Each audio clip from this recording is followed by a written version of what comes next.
Let's say you are entirely new and unfamiliar with the vampire Vtuber that explains Warhammer 40,000 to people. Let's say you are just someone who likes the setting of 40k and plays video games like this one. So you haven't seen the articles written on the Warhammer community website and haven't bought the magazines with explanations of what happened after Space Marine 1. You want to know how we got from the one state of affairs at the end of Space Marine 1 where Captain Titus declared, "I am no heretic," and was taken away by the Inquisition, to now where he's looking a bit beefier than before and killing Tyranids instead of orcs. Listen with all your ear holes and I will explain. First we gotta go back. Captain Titus is old. He was born 80 years before High Fleet Behemoth attacked in the First Tyrannic War. He wasn't near Macragge when Behemoth attacked. In the Battle of Macragge, almost all of the First Company, which uses Terminator armor, was wiped out defending the homeworld. Titus came in later as part of the cleanup team to make sure no Tyranids survived on the Ultramarine homeworld. For his skills against the Tyranids and all of the battles after that, he was promoted to a sergeant and became part of the command squad for the 2nd Company captain. At the time, there was a sergeant fighting alongside the banner bearer and the apothecary in the command squad. In one of these later battles, he was fighting Baal Tan Eldar. He and his captain were ambushed after going to rescue a young battle brother called Leandros. That Leandros. What does the Codex Astartes say about being taken prisoner by Eldar? Being taken alive doesn't sound like an action the Codex Astartes would approve of. Their captain, Captain Trajan, was killed in the ambush, and Titus, as the senior sergeant, was promoted to become captain of the company, because at that time there were no ranks between sergeant and captain in Space Marine companies. So now we're almost set up for the events of the first game. But there is a little game set before Space Marine 1 called Kill Team. This has nothing to do with Deathwatch kill teams, they come later. Kill Team is a term that Games Workshop throws around a lot. But in that game, 4 Space Marines were destroying orcs before they got to Graia, and some of the creatures that the orcs had captive were Tyranids. And part of that invasion of the Forge World Graia, we have the events of Space Marine 1. Titus fights orcs, lots of orcs, and then it turns out, as in many Warhammer 40,000 stories, actually the orcs were just a precursor and it was chaos all along. Captain Titus showed extreme resistance to the warp energies and inadvertently helped a demon possessing the body of Inquisitor Drogon to get to a warp power source MacGuffin. Traitors can exist in the warp and not be affected. That's part of like the demon deal they have. So being a loyalist and not being affected by the warp is a bit weird. And yeah, there's the whole assisting a demon thing. So Leandros snitched to the Inquisition, and Inquisitor Thrax of the Ordo Malleus came and took away Captain Titus. That isn't actually the end of the Space Marine 1 story, because malum Credo of the Ultramarines' First Company, that company that had been slowly building itself back up after the events of the First Tyrannic War, he was sent by an Inquisitor to find and recover fragments of that same power source made by Inquisitor Drogon. As a MacGuffin, it could potentially do lots of very bad warpy things. I will finish the work Captain Titus started. Inquisitor Thrax interrogates Captain Titus, but can't find any reason that he may be tainted. Now that doesn't mean he gets let go. An absence of evidence pointing to someone being guilty doesn't mean that they're innocent. It means you need to dig deeper until you find the evidence of their guilt. That's how the Inquisition rolls. Captain Titus was interrogated, then put in hibernation until Inquisitor Thrax could think of more ways that he could find him guilty. In the meantime, Inquisitor Thrax went off and fought with Grey Knights against demons, but in the process, he ended up getting possessed by a demon himself. And Inquisitor Thrax was killed by the Grey Knight bodyguard he had. If you know, like, way back in Games Workshop trivia, there was an Inquisitor Thrax who was possessed by a demon in the 1988 Realm of Chaos Slaves of Darkness book. Now we can put a face to the demon-possessed name. After Thrax's death, other Inquisitors wanted to look through all his stuff, and they found Titus and a lot of other Space Marines trapped in hibernation. Inquisitor Thrax did not trust Space Marines, something to do with the massive galaxy-spanning civil war? Don't know if anyone's heard of the Horus Heresy. In the 41st millennium, most people haven't, but Inquisitors have.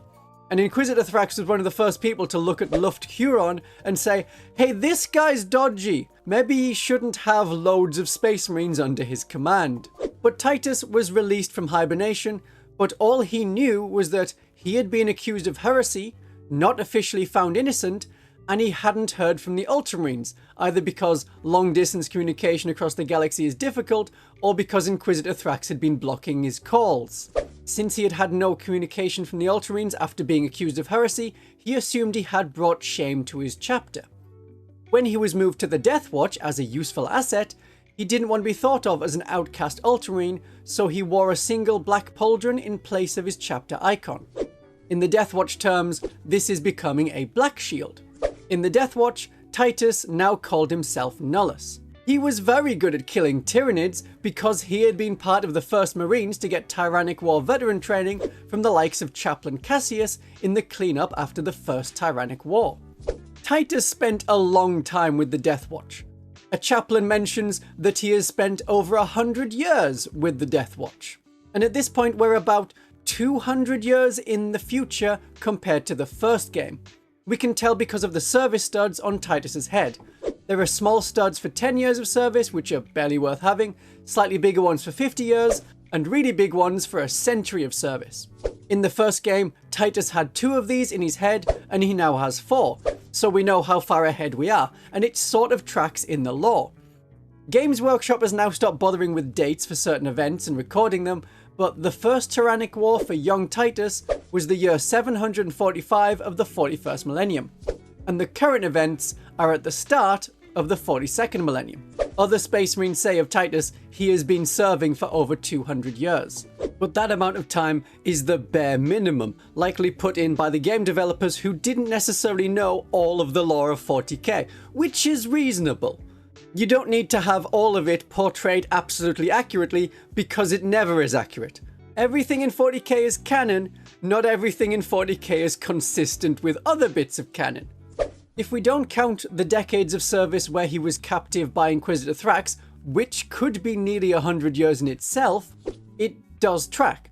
We don't know the date for the Space Marine 1 Battle of Gryra, but we do know that by the year 849 of the 41st millennium, there was the Medusa 5 campaign and the assault on Black Reach, when the second company was being led by Cato Sicarius, who replaced Titus. So these events taking place about 200 years after the first Space Marine game is consistent with the timeline. But also in Space Marine 2, we hear Marines say, oh, Titus has been serving for more than 200 years, when really I think he's been serving for closer to 400 years. Well, maybe it was 200 years with the Ultramarines, and then 100 years with the Deathwatch. It's a long time.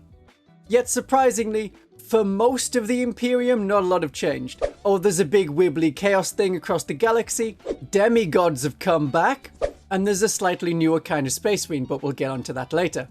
This far in the future, it means that Lieutenant Mira from the first game will almost certainly be dead. If not from warfare, then from age. Humans have the human lifespans we're familiar with, unless they can access extensive rejuvenate treatment to keep them physically young. Space Marines have no need of that, they are naturally very slow to age.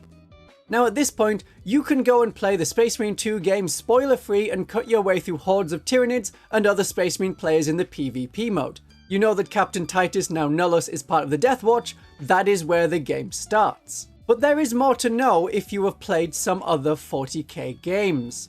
So Titus is now part of the Deathwatch. I make videos about using the Deathwatch on the tabletop in the game of 40k, among other factions. But Titus, called Nullus, is sent to fight the Tyranids of Hive Fleet Leviathan in the Galactic West as part of the 4th Tyrannic War. The 2nd Tyrannic War was about killing Eldar, in short. The 3rd Tyrannic War was about Blood Angels, in short. During the first mission of the game, Titus is injured by a Carnifex, but he's rescued by reinforcing Ultramarines under Chief Librarian Tigurius, who recognized Titus's soul energy. The Librarians are psychers, they can sometimes do that. Though Titus was dying, he was not interred inside a dreadnought. He was transformed into a Primaris Marine.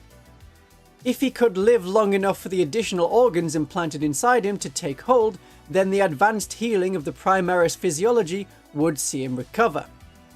This is what happened because, he's not dead.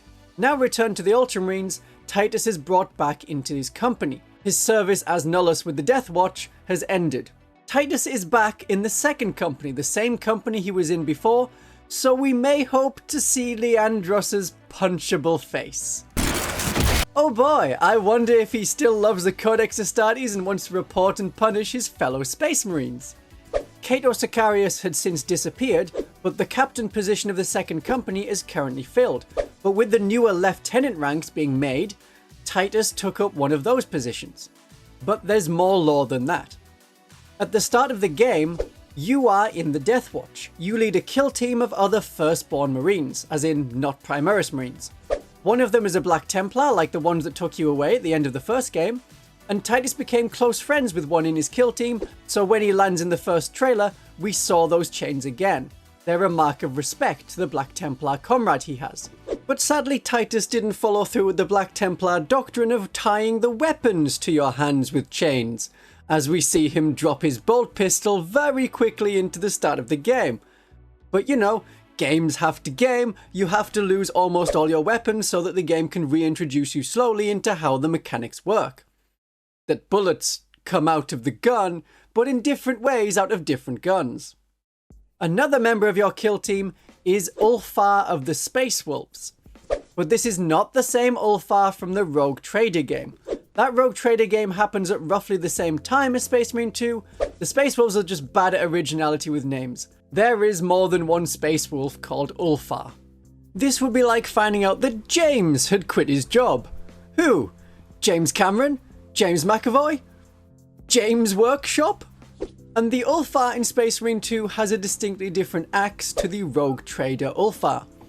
I think it's the same voice actor, but they may have just found their Space Wolf guy to voice all the Space Wolves in games, which is why I don't see two Space Wolves interacting with each other in a 40k game.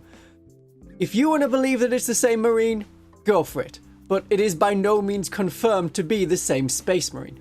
I don't know if I'll be playing Space Marine 2, certainly not right away because my current computer cannot handle it until I get the bits to plug in to make it better. So I found a different bit of lore to be my arbitrary reason to not play the game. Do you want to know more Space Marine lore? Have a great day of 40k.